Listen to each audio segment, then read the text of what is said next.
कलकत्ता के हावड़ा ब्रिज में एक भी पिलर या नट बोल्ट क्यों नहीं है। कोलकाता का हावड़ा ब्रिज हिस्ट्री इस वीडियो में जानने वाले हैं कि आखिर कोलकाता के हावड़ा ब्रिज जो है उसमें एक भी नट बोल्ट नहीं है और सिर्फ 2 पाया पर ही पूरा पुल जो है टिका हुआ है और वो दोनों पाया जो है वो दोनों साइड में ही है। आखिर क्यों, इसके बारे में इस वीडियो में पूरा डिटेल से जानने वाले हैं। अगर आपके पास समय है तो 3 से 4 मिनट देकर इस वीडियो को पूरा देखिए और आप जो है हावड़ा ब्रिज के बारे में सच्चाई जानकारी पा लेंगे इस वीडियो को देखने के बाद। तो वीडियो को पूरा देखिए। तो करते हैं वीडियो को स्टार्ट, लास्ट तक ब्लॉग बने रहिए वीडियो पर। दोस्तों, जब भी भारत में इंजीनियरिंग के कारनामों की बात आती है तो उसमें हावड़ा ब्रिज का नाम न आए ऐसा नहीं हो सकता।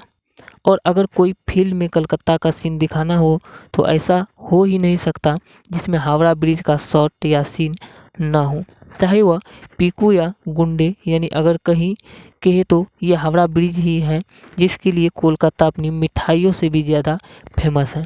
लेकिन ये तो हम सब शायद जानते हैं कि हावड़ा ब्रिज कितना फेमस है, लेकिन हम में से बहुत कम लोग जानते हैं कि इस ब्रिज के बनने की कहानी क्या है और आखिर क्यों इसे इंजीनियरिंग का एक बेहतरीन नमूना कहते हैं।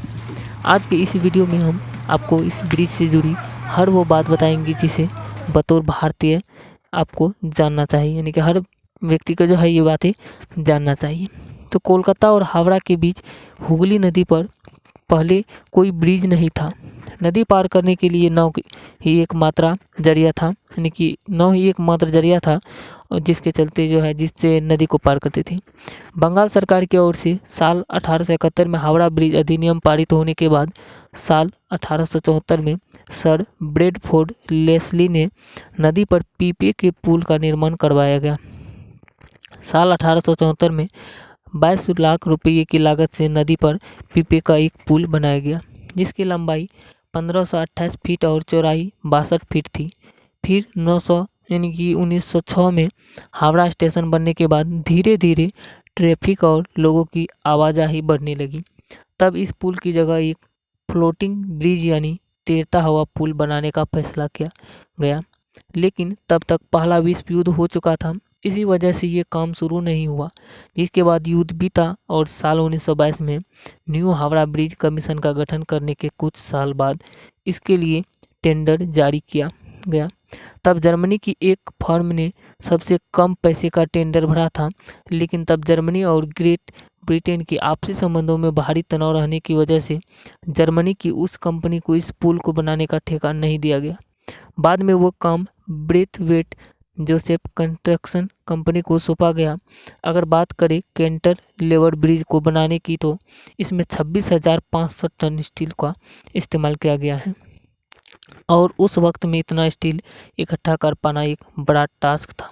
लेकिन पुल का निर्माण बहुत ज़रूरी था, इसलिए देश की बड़ी स्टील बनाने वाली लगभग इकलौती कंपनी टाटा ने अपने पास से स्टील बेचने की बात कही। इसी कारण डिमांड में से 23,500 टन स्टील की सप्लाई टाटा स्टील ने की। यानी अगर देखें तो ये पुल एक तरह से टाटा का ही पुल है।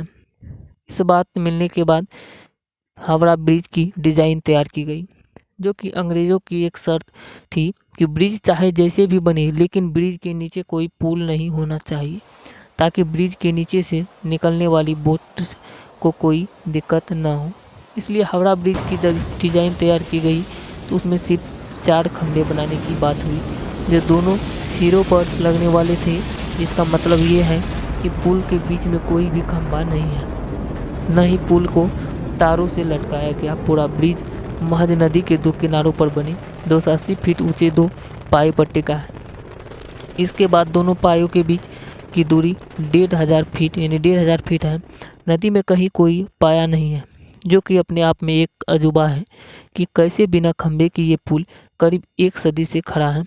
इसके साथ हैरान कर देने वाली बात यह है कि पुल के निर्माण में स्टील की प्लेटों को जोड़ने के लिए नट बोल्ट के बजाय धातु से बनी किलो यानी ग्रेन डस्ट का इस्तेमाल किया गया है।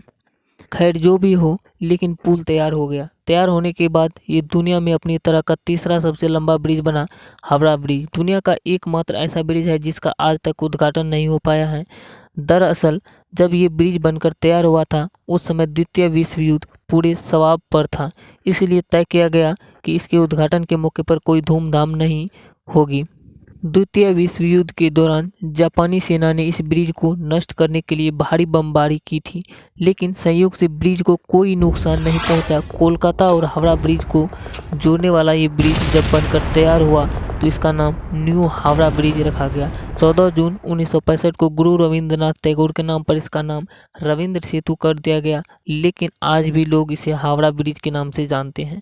सबसे ज़्यादा रोचक बात यह है कि आज इससे रोजाना लगभग 1.25 लाख गाड़ियाँ और 5 लाख से ज़्यादा पैदल यात्री गुजरते हैं। लेकिन अगर शुरुआती समय की बात करें तो ये ब्रिज बनने के बाद इस पर पहली बार इस पर एक ट्राम गुजरी थी, लेकिन बाद में ट्रैफिक बढ़ने की वजह से इस ब्रिज से ट्राम को गुजरने पर बैन लगा दिया गया। एक और बात इस ब्रिज के बारे में बहुत रोचकता के साथ सुनाई जाती है कि ब्रिज दोपहर 12 बजे और रात के 12 बजे बंद कर दिया जाता है। इसके पीछे जो कारण है उसके अनुसार हावड़ा ब्रिज के इंजीनियर्स ने इस पुल के बन जाने के बाद कहा था कि ये पुल अगर कभी गिरता है तो 12 बजे ही गिरेगा, लेकिन उसने ये नहीं बताया कि 12 बजे दिन के या 12 बजे रात के।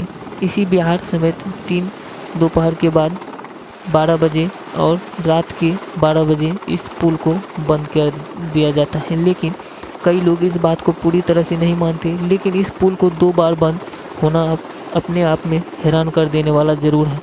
इसके अलावा एक और बात जो इस ब्रिज के बारे में कही जाती है वो ये है कि ऐसा माना जाता है कि हावड़ा ब्रिज की कोई चाबी है जिसे ब्रिटिश कंपनी ने भारत को नहीं दिया है।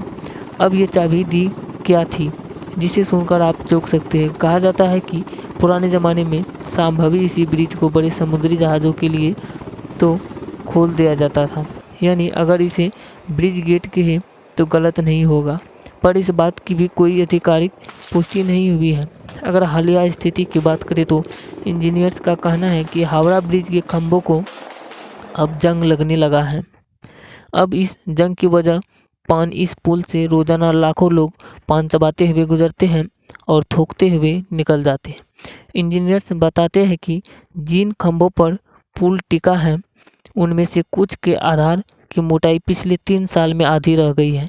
इस बात से आप समझ सकते हैं कि पान जवान और थूकने की वजह से इतना बड़ा पुल अपने आप को खो रहा है।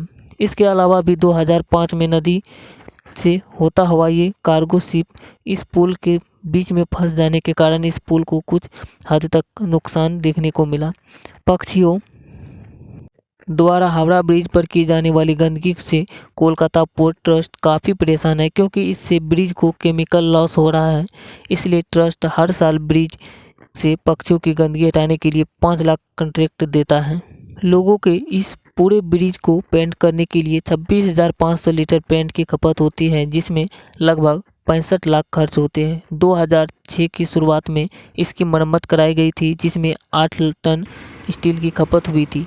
इस पूरी प्रक्रिया में 50 लाख खर्च हुए थे, यानी कि 50 लाख रुपये खर्च हुए थे। इसके अलावा भी एवरेज भारत के प्याज और ख़ास तौर से कलकत्ता के इतिहास का एक बड़ा असर है। इसलिए ये हमारी जिम्मेदारी बनती है कि हम ऐसी धरोहरों को बचा कर रखें, ताकि आपको हावड़ा के बारे में और क्या पता है आप हमें कमेंट करके ज़रूर बताएं। साथ ही इस सोने को लाइक और शेयर करें, यानी कि इस वीडियो को जो है लाइक और शेयर करें और सभी व्यक्तियों के पास इस वीडियो को पहुंचाइए हावड़ा ब्रिज की जानकारी के बारे में। अगर आप इस वीडियो से सहमत हैं और वीडियो अच्छा लगे है तो वीडियो को ज़रूर लाइक कीजिएगा और कमेंट में अपना शब्द जो है ज़रूर लिखिएगा कि आपके मन में इसके बारे में और क्या शब्द बचे हैं। मिलते हैं नेक्स्ट वीडियो में।